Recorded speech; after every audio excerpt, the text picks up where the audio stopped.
E a pergunta é: onde está o teu coração? Tem pessoas que no momento de uma perda, ela blasfema de Deus, ela zomba de Deus, ela atribui a Deus aquele fato adverso que aconteceu, e ela vai descendo e nos comentários pejorativos, dizendo: Deus tem culpa. Então Jó foi um homem riquíssimo demais. A palavra de Deus também diz que esse homem chamado Jó está no versículo 5. Eu não quero entrar em detalhe, mas nessa transição da minha palavra eu preciso fazer algumas observações. Este homem é um homem comprometido com Deus. Diz a Bíblia que ele tinha uma preocupação com os seus filhos. Está aí, dá uma olhada na sua Bíblia, no versículo 5. Ele tinha uma preocupação com os seus filhos. Seus filhos saíam para as festas ou para a casa dos irmãos, e Jó, ele levantava de madrugada, oferecia sacrifícios a Deus em favor dos seus filhos, intercedia em favor dos seus filhos. Ele estava comprometido com Deus para abençoar os seus filhos. E agora ele pega os seus filhos. O natural são os filhos que enterraram os pais. Mas aqui vai ao contrário. Jó enterrou seus filhos. Ele perde os seus filhos. Isso é dolorido. É uma dor insuportável. Pais reputando filhos.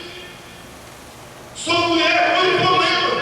Diz o versículo do capítulo 2, dá uma olhadinha na sua Bíblia. Do capítulo 2, no versículo 9. Quero que vocês acompanhem comigo.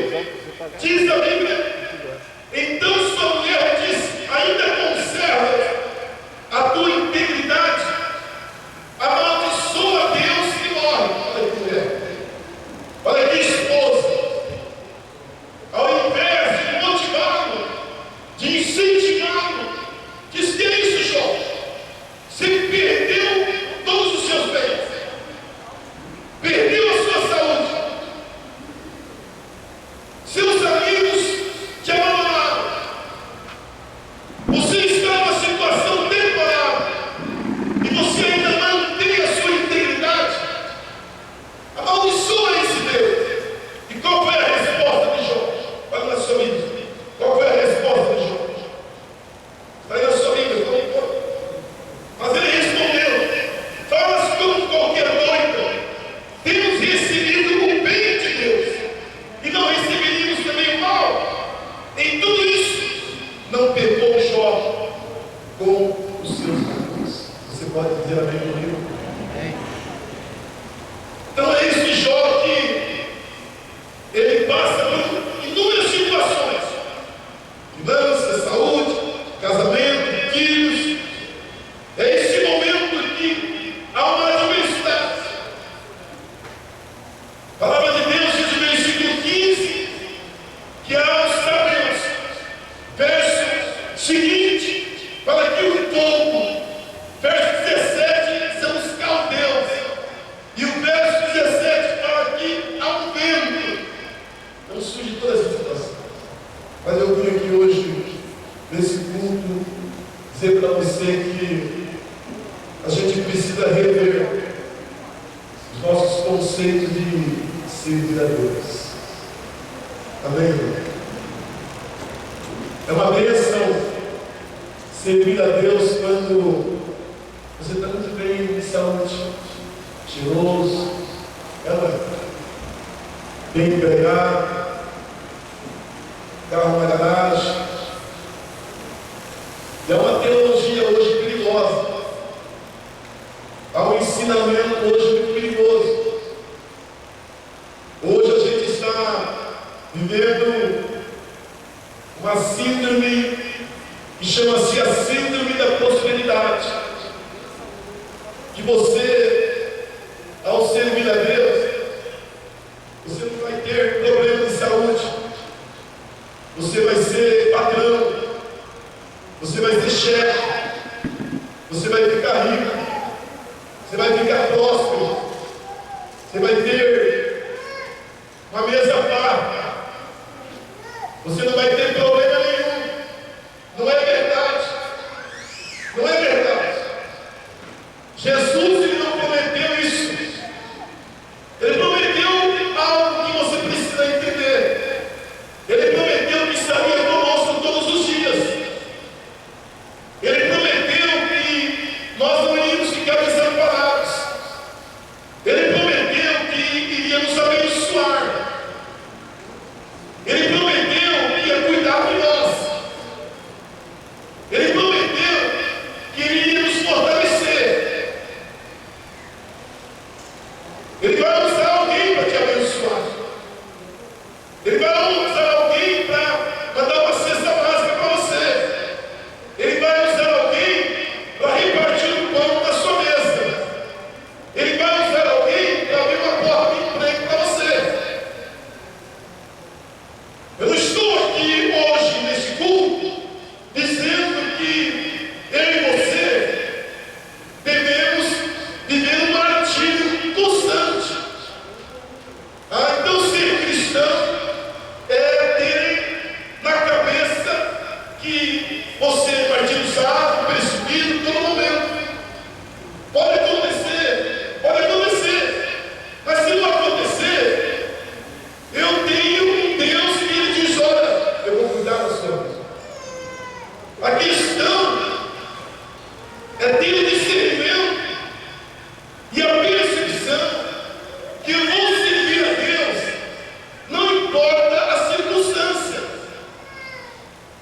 Posso ouvir um amém? Não importa as circunstâncias.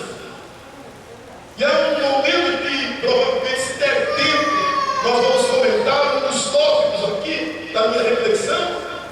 E a gente decorou aquilo que o apóstolo Paulo diz em Filipenses 4,13: posso todas as coisas naquele que me fortalece. Senhor, nós sabemos de cor. Mas no contexto desse verso, o apóstolo Paulo diz: sabe por que eu posso todas as coisas naquele que me fortalece? Porque eu aprendi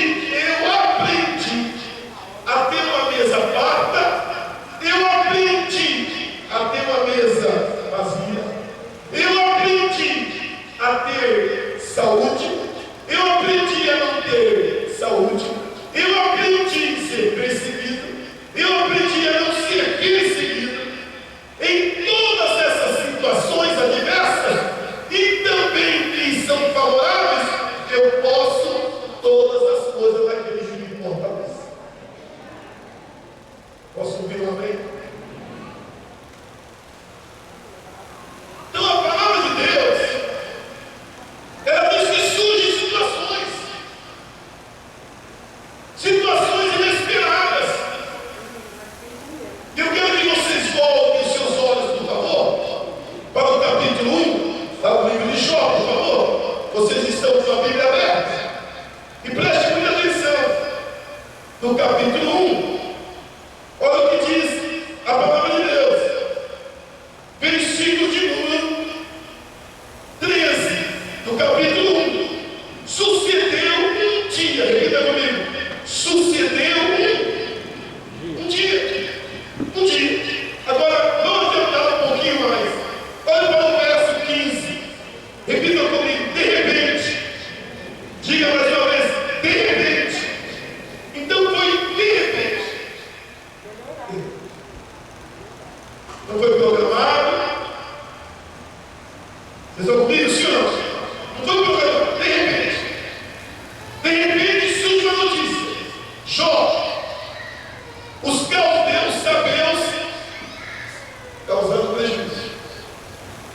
De repente, tem uma outra notícia. Agora é os caldeus. Agora é o fogo de Deus. Agora surge o vento. Então, de repente, há uma notícia.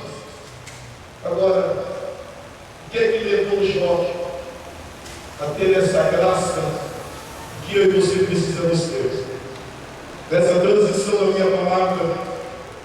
você guarde bem isso de tudo que eu falar nesse minuto seguinte. O Salmo 112, o verso 7. O Salmo 112, o versículo de número 7. O salmista, ele diz assim, e eu vou parafrasear: o meu coração, ele não ficará atemorizado. Por que não ficará atemorizado? Porque o meu coração está firmado em Deus e confiante na palavra de Deus. Levanta a sua mão, diga: o meu coração não ficará atemorizado, porque o meu coração está confiante e firmado na palavra de Deus. Deus está aqui. Notícias chegam toda hora, boas e não boas. Situações surgem todo momento. E nós precisamos do quê? Precisamos estar firmados em Deus e na palavra de Deus. Porque ao sair daqui, alguma coisa pode surgir, algumas situações podem acontecer. E se você não estiver em Deus e na palavra de Deus, desespero vai tomar conta da sua casa.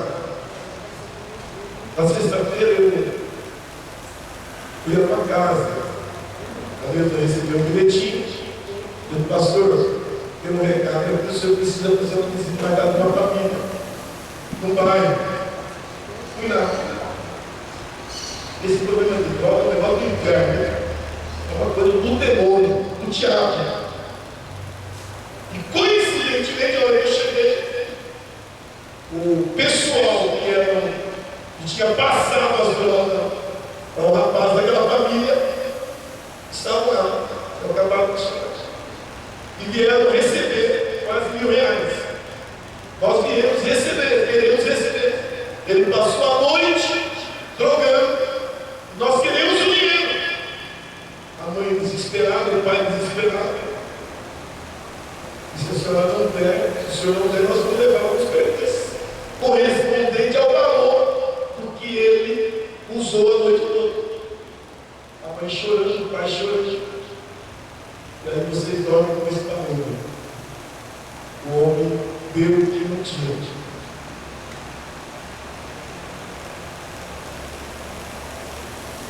E eles foram embora. Tranquilamente. Família desesperada. O que fazer nesse momento? É estar firmado aonde? Na palavra de Deus. E eu disse para aquela família: vocês precisam de Jesus. Vocês precisam de Deus. Convidei o homem, convidei o rapaz, que ela vai ter hoje à noite uma formatura de homens lá na igreja. E eu lembro que eu citei um exemplo do filho pródigo de Bartimeu, quando Jesus disse: que queres que eu te faça? Eu não quero, meu Deus. Fiquei aqui na expectativa, vai para o que eu fiquei um pouco triste. Mas Deus sabe todas as coisas. Mas o que eu quero salientar é que há momentos que nós somos tomados por uma situação adversa e não sabemos o que fazer. Mas é nesta hora que nós temos que ter as reações e as motivações que Jó teve, de perdas, de situações que surgiram inesperadamente. Mas ele tem posicionamento, porque ele estava firmado, não no homem, não em pessoas, mas em Deus e na palavra de Deus. Aí eu quero pensar em algumas coisas, se der tempo, eu vou mencionar alguns versos, se não der, a gente volta a ministrar essa palavra, porque eu sei que tem a ver comigo, tem a ver com você que é pai, você que é mãe, com todos que estão aqui. O que é que a gente aprende aqui? Em primeiro lugar, que a gente precisa conscientizar que a razão da vida não é o ter, e sim o ser. Repita comigo: conscientizar. Que a razão da vida não é o ter, e sim o ser. Estão comigo, Senhor? Nu eu vim, nu eu saí do ventre da minha mãe. Deus me deu, Deus também me tomou. Não importa, o mais importante não é ter, o mais importante é ser. Você que conhece, eu conheço duas pessoas que elas têm, mas a vida delas não tem paz, não tem alegria, não são felizes, não tem uma família estruturada, elas não têm a graça, o lado perto, elas não têm perspectiva de vida. E tem pessoas que têm, e elas têm graça de Deus. Então essa história da vida, que a gente precisa pensar que a razão da vida não é o ter, a razão da vida é o ser. Amém, irmão? Você que está aqui, olha para mim, mais importante, meu querido Jorge, adolescente, você que está aí, empresário, grande ou pequeno, autônomo, ouça, aprenda esse princípio, que o mais importante da vida é você ser cheio de Deus, ser cheio do Espírito Santo, ser cheio da graça de Deus, do amor de Deus. É você dizer: olha, tem algo dentro de mim que o diabo não pode tirar, que Satanás não pode tirar, que os demônios não podem tirar, que as circunstâncias não podem tirar, que nada, é a unção, é a graça, é o Espírito Santo, é a palavra de Deus, é o poder de Deus na minha vida. Aleluia! O mais importante é isso. O mais importante é isso. Não adianta você ter um monte de coisa e viver no inferno da sua vida. Não consegue dormir, não consegue conciliar o sono, não consegue ter amizades sinceras, não consegue ter pessoas boas ao seu lado, porque a Bíblia diz que você vai transmitir aquilo que está dentro de você. Ouça, a palavra de Deus, ela diz em Mateus capítulo 16, o verso 26, leia comigo, por favor. Oh, Espírito de Deus. Então é isso, Jó. Mateus capítulo 16. Se tiver alguém ao seu lado, sem uma Bíblia, eu quero convidar você a ler com ele, ou ler com ela. Mateus capítulo 16, o verso 26, diz o que é a palavra de Deus. Não está aí no telão, você vai ler aí comigo. Não precisa nem colocar, por favor. Mas leia comigo, aproxime do seu vizinho aí. Leia com ele, não tem problema que a tradução seja diferente. Pois que aproveitará o homem se ganhar o mundo inteiro e perder a sua alma, ou que dará o homem em troca da sua alma? Olha para mim, qual será o seu destino? O mundo está aí com a notícia da morte de quem? De Belcas. Daí tem uma série de comentários, de analogias, as frases mais bizarras e as frases mais contundentes e as frases mais verdadeiras.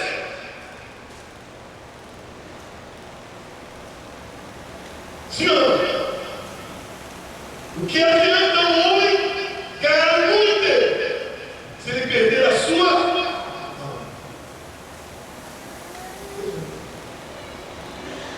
Que adianta? Mais importante é o que está dentro de você. Então esse Jó, segundo lugar, escreva isso no seu papel. Escreva aí. Segundo lugar, o que é que você precisa aprender com Jó? É ter a compreensão de que o coração deve ser totalmente meu.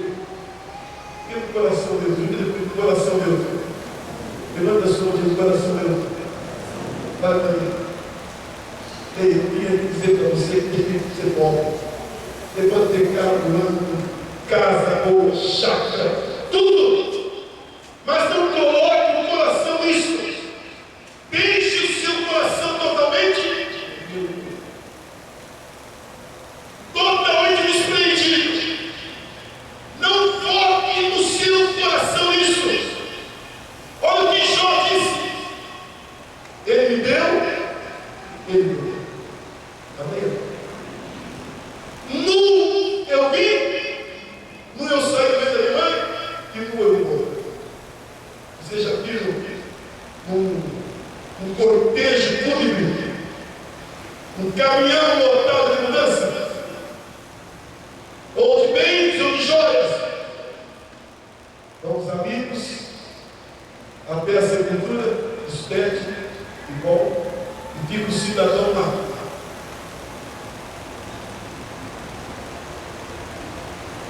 Coração, não coloque o coração nessas coisas da vida, porque a Bíblia diz que a traça corrói, que o ladrão rouba. Tome cuidado, querido jovem, homem, mulher, onde está o teu coração? Ah, não vou à igreja hoje, não posso ir à vigília, não posso ler a Bíblia, não posso dar o dízimo, não posso pecar, e o coração está preso nessas coisas. Tome cuidado, porque a qualquer momento pode surgir uma situação. Eu não estou aqui lançando palavras e maldições sobre a sua vida, pelo contrário, eu quero te abençoar em nome de Jesus. Quero que você saia daqui bem empregado, que você tenha um bom carro, uma boa casa, que você faça concurso, que você prospere, mas não coloque o coração nisso. Satanás é estrategista.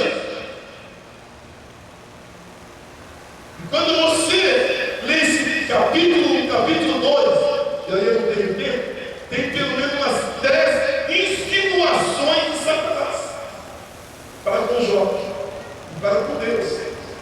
Sabe por que ele adora o Senhor? Sabe por que ele adora Deus? Porque o Senhor cuida dele. Sabe por que o Senhor? Sabe por que ele te adora? Porque o Senhor o segue. Sabe por que o Senhor recebe a adoração de Jó? Porque o Senhor fica protegendo ele. Jó diz: não, eu adoro a Deus, não é porque Deus me dá, é porque o meu coração não está nessas coisas. Aleluia! Vocês estão comigo, sim ou não? Então, o segundo princípio é entender isso. Olhe comigo, Atos capítulo 4, versículo 32. Atos capítulo 4, verso 32. Olha o que a palavra de Deus vai nos ensinar nessa manhã. Atos capítulo 4, verso 32. Eu estou correndo porque eu sei que as horas estão passando muito rápido. Mas olha o capítulo 4, verso 32. Diz assim: da multidão dos que creram era um o coração e a alma. Ninguém considerava exclusivamente sua nenhuma das coisas que possuía. Tudo, porém, lhes era em verso 33. Com grande poder, os apóstolos davam testemunho da ressurreição do Senhor Jesus. Em todos eles havia abundante graça, pois nenhum necessitado havia entre eles, porquanto os que possuíam terras ou casa, vendendo-as, traziam os valores correspondentes e depositavam aos pés dos apóstolos. Então se distribuía a qualquer um à medida que alguém tinha o quê?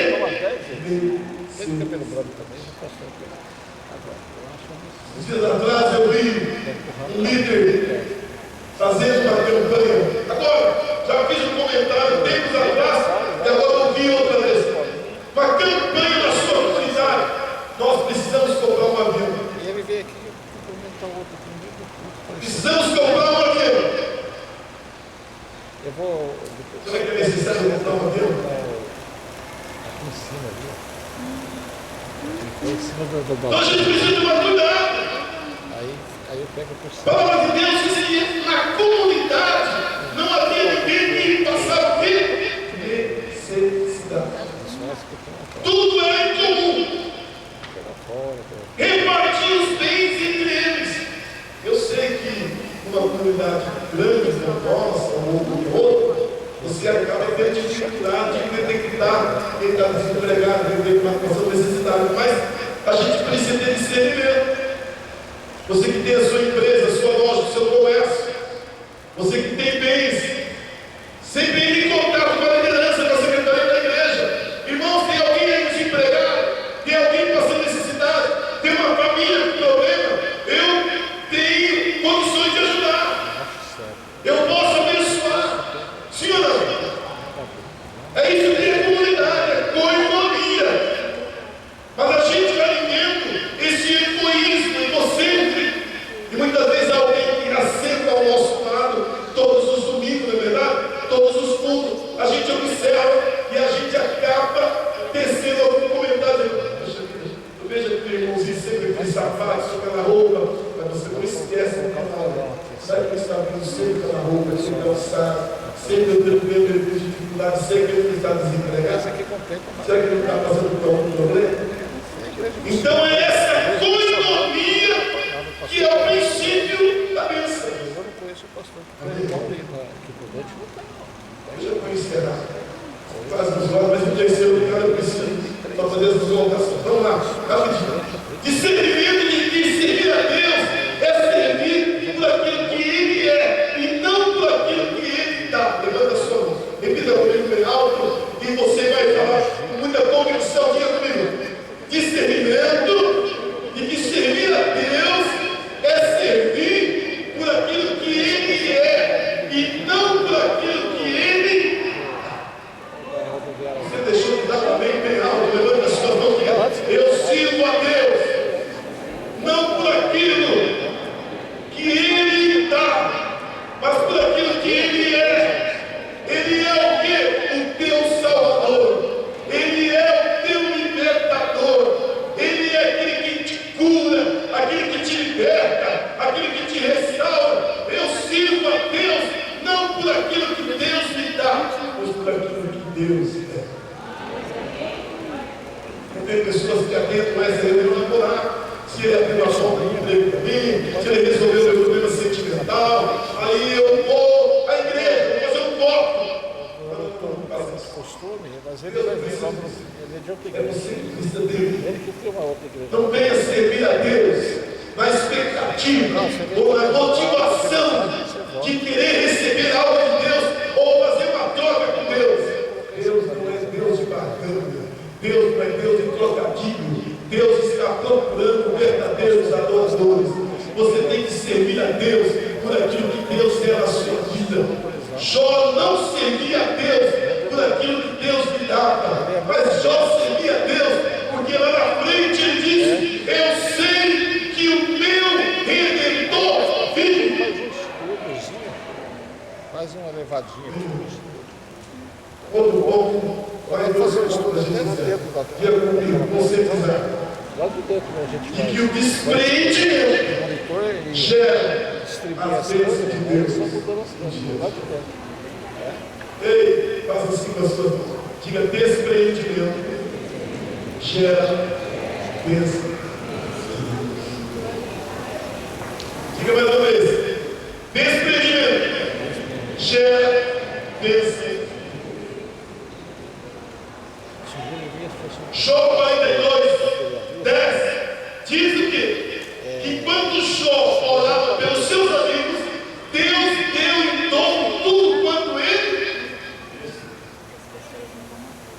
Meu irmão, quanto mais desprendido você for, mais abençoado você será. Quanto mais você se desprende deste mundo e das coisas desse mundo, quanto mais você é uma pessoa desprendida, mais Deus vai te abençoar. Você não precisa correr atrás de coisas, as coisas vão correr atrás de você. Eu tenho que aprender esse princípio. Eu vejo todo dia gente correndo de um lado para outro, atrás de bênção. Quero bênção. Não pode ver uma reunião ali, eu quero uma bênção. Não, você não precisa nada disso. Larga a mão disso. Larga a mão disso. Você não precisa correr atrás de coisas. Se você é um homem de Deus, uma mulher de Deus, firme-se na palavra de Deus e as bênçãos vão te alcançar. Elas vão te alcançar. E por último, para nós orarmos. Para nós orarmos. Entender que Deus tem o controle de todas as coisas. E Ele sabe o que está fazendo e o que está contigo. Fique em pé. Eu quero que você repita comigo essa frase enquanto o grupo de louvor vai vir aqui para nós lermos o texto que vai ser a conclusão da minha palavra. Repita comigo, levante uma das suas mãos e repita comigo. Entender que Deus tem o controle de todas as coisas e Ele sabe o que está fazendo e o que está por vir. Veja o Senhor.